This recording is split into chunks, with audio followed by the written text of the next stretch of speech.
dikk leen ñu ndogu mag mu ndogoo si pegetam ba pare nga di ko xaay.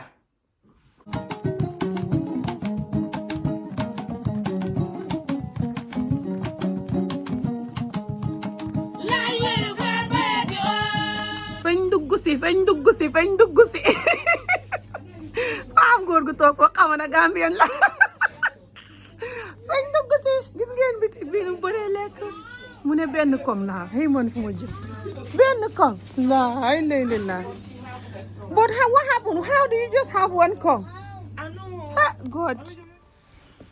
Waaw caakiri laay lekk si fi mu ne dogg naa lekk sama peget ma pare fi mu ne caakiri laa xam ne nii di ko lekk si bismillah.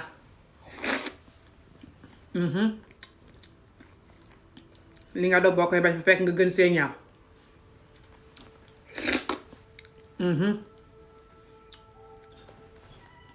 kum neexut yaa koy aadi ba ma reexee dee de aadi fa reeb kum neexut yaa koy yëg ku ci fuuy ba mel ni aadi fay bañ caakiri bu newoon Gàmbi kenn du ko wax bu newoon ca ron dimb ya xiif bañ di ko waajaro bi du bañ caakiri. taas bi ma koy lekkee saxaat neexut lekkee de xaw fa sedd ma gëj a lekkee loxo.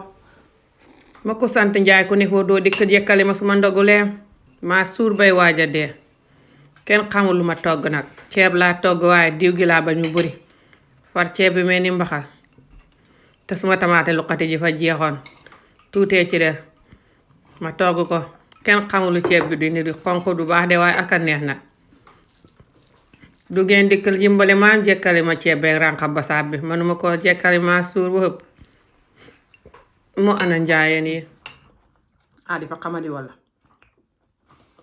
peget yi ma jënd ci Africa Shop ba keroog day la ma aadi di xaaye naan peget yi baaxul si yaram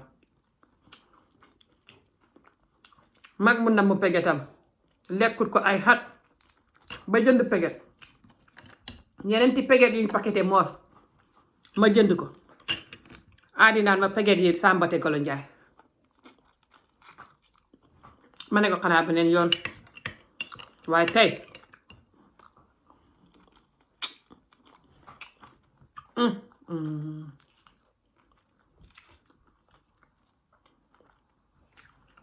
come let's break our fast guys.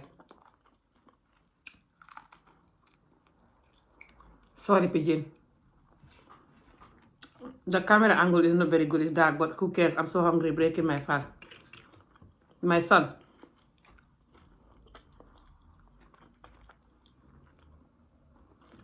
he said I shouldn't eat the pigeons.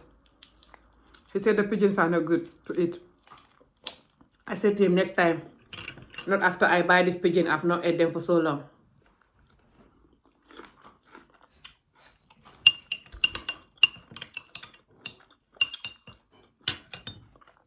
peget yi ma koo lakk ba pare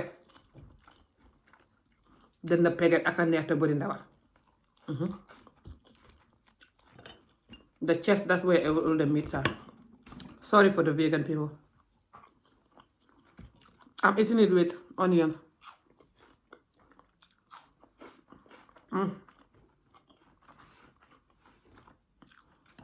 So yummy.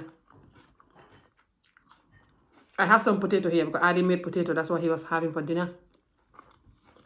He made homemade baked potato. Homemade chips or whatever you call it. Oh my god, sorry guys. I'm so hungry and I don't want the food to be cold. Especially this particular food. I don't like it cold.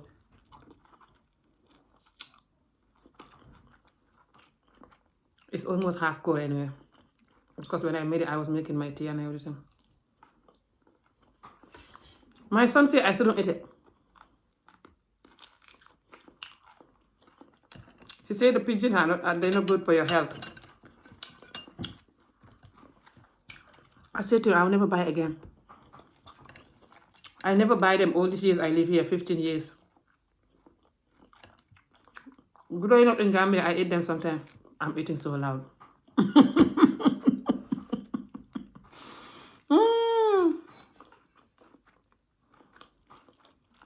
But yeah,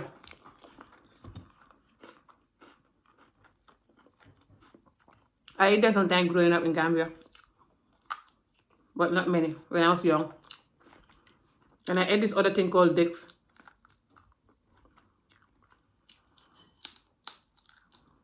Dicks is basically rat, guys. I know. Insane. I would not eat it now, but I ate them growing up in Gambia. And they also say that it's not good for your health.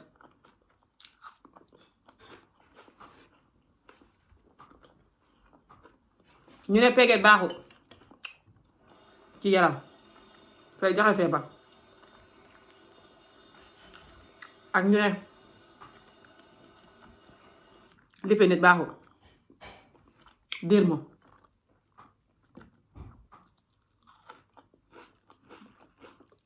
guney Afrique niñ mën ci lekkam dur moom wax leen ko waa Afrique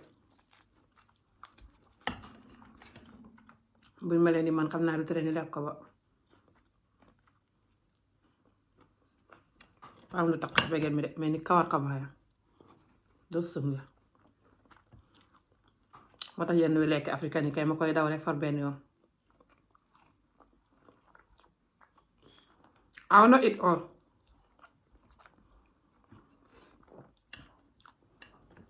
Just because I already spoiled my mind saying that it's not good for your health. Nothing gonna happen to me. In God's name.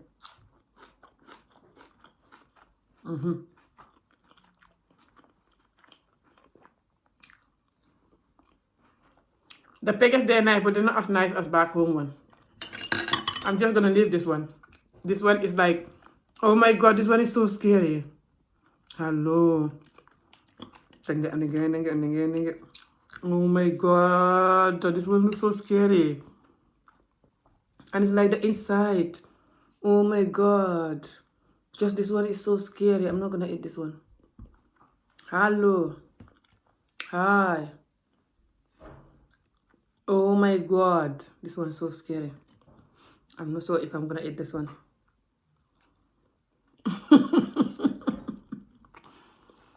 I'll just leave it, I guess.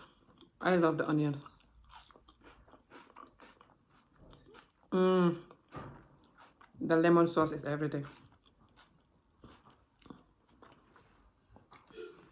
bii de bëgguma koo lekk. bii nim taxawee nii rexlu.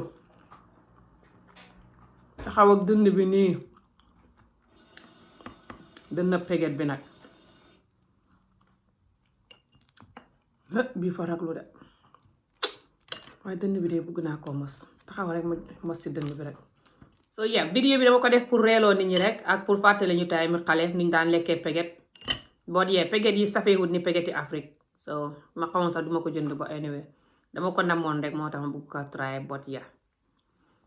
ba beneen yoon inshallah naa leen gis beneen yoon su may ndogu dinaa ñëw def vidéo comédie vidéo lekk ngeen gis lu may lekk saka su dee lu may lekk ay loo xam ne la lu ñuy fàttali Afrique dinaa ñëw def comédie di lekk ñu waxtaanaale so yeah ba beneen yoon inshallah yeah take care bye